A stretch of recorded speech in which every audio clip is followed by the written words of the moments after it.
Start. महोदय, यह हमारे लिए एक बहुत दुर्भाग्यपूर्ण बात है। इन 1,500 परिवार में रहने वाले कुत्तों की स्थिति का, जिसका मैंने वर्णन किया है, उनको पीने के लिए दूध मुहैया होता, गोश्त उपलब्ध कराया जाता है, उनको तमाम दूसरी चीज़ों का सेवन कराया जाता है, लेकिन आम लोग जिनका मैंने जिक्र किया, जो गरीबी की रेखा से नीचे रहने वाले लोग हैं, उनका जो बच्चा 5 वर्ष से कम होता है, उनको हम 2 समय दूध उपलब्ध नहीं करा पाते हैं, ताकि उनका विकास, उनका मानसिक विकास अच्छे ढंग से हो सके। जब उनका मानसिक विकास अच्छे ढंग से नहीं होता है, तो राष्ट्र की प्रगति में उन बच्चों का कोई योगदान नहीं होता। तो इस तरह से हम प्रत्यक्ष रूप से राष्ट्र की प्रगति में कहीं ना कहीं अवरोध पैदा कर रहे हैं। इस अवरोध को दूर करने के लिए आवश्यक है कि इस खाई को पाटा जाए।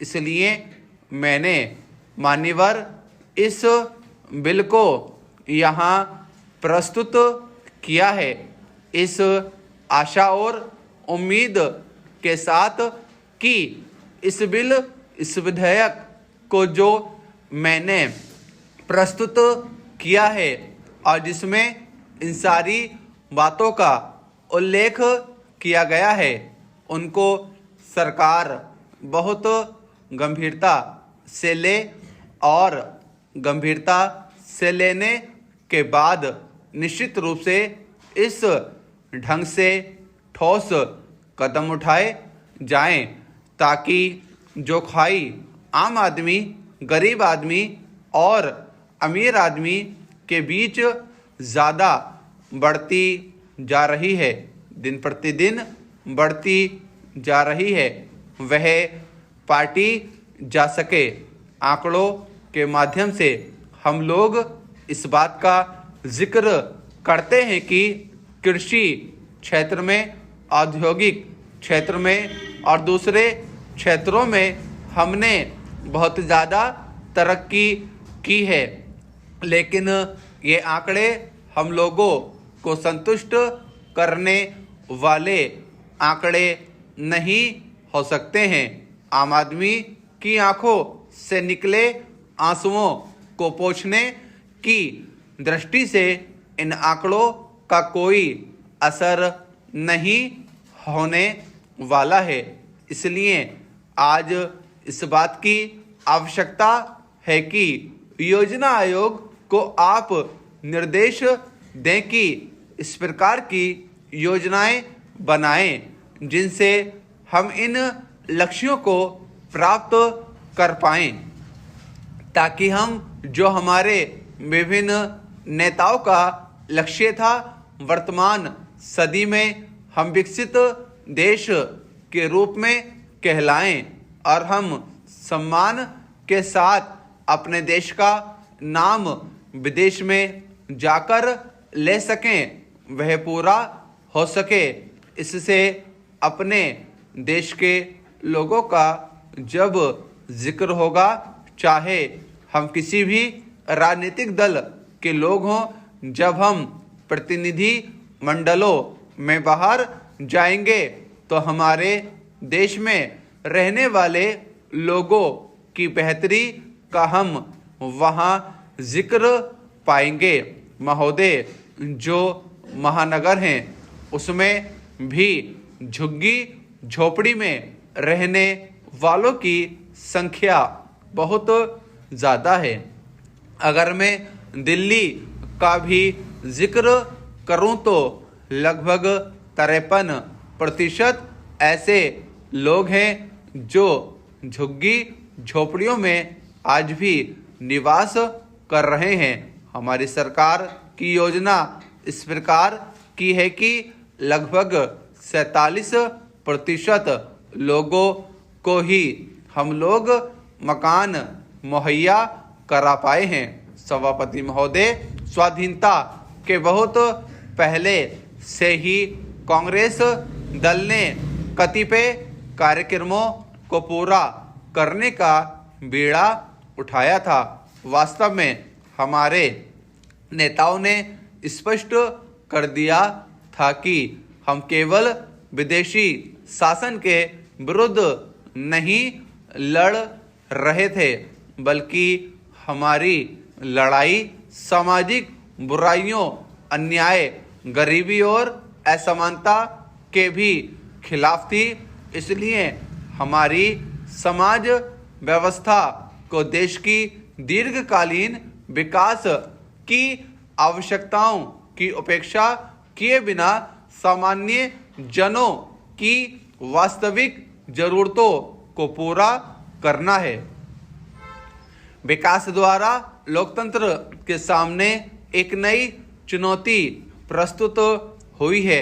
3 विभिन्न विचारधाराओं ने मिलकर वह धारणा हमें दी है जिसे लोकतंत्र के प्रति भारतीय दृष्टिकोण कहा जा सकता है।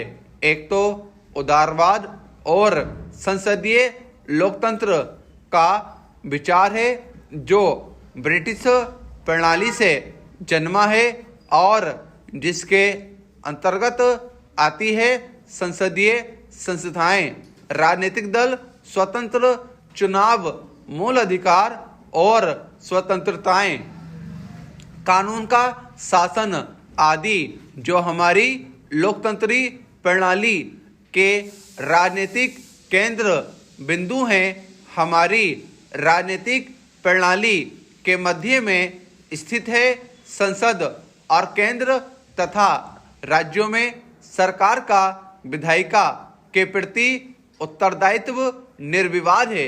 आधुनिक समाज में स्वतंत्रता के अंतर्गत ना तो वैयक्तिकता की असंयमित अभिव्यक्ति को स्वीकार्य माना जा सकता है, ना सामाजिक हित और सार्वजनिक कल्याण के विरुद्ध निजी हित और निजी उद्यम को वरीयता मिल सकती है।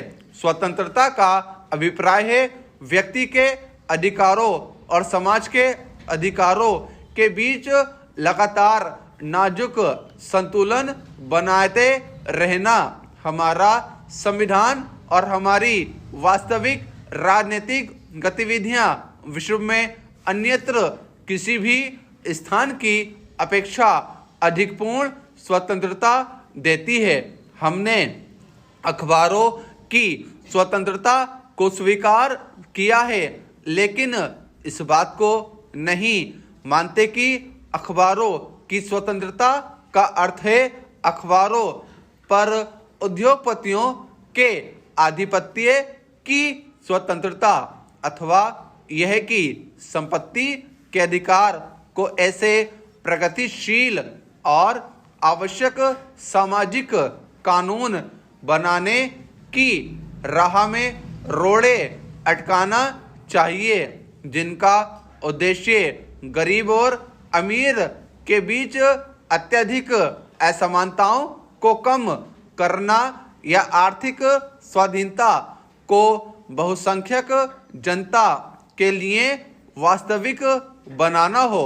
हमने इन विसंगतियों को दूर करने के लिए उपाय किए हैं। स्टॉप।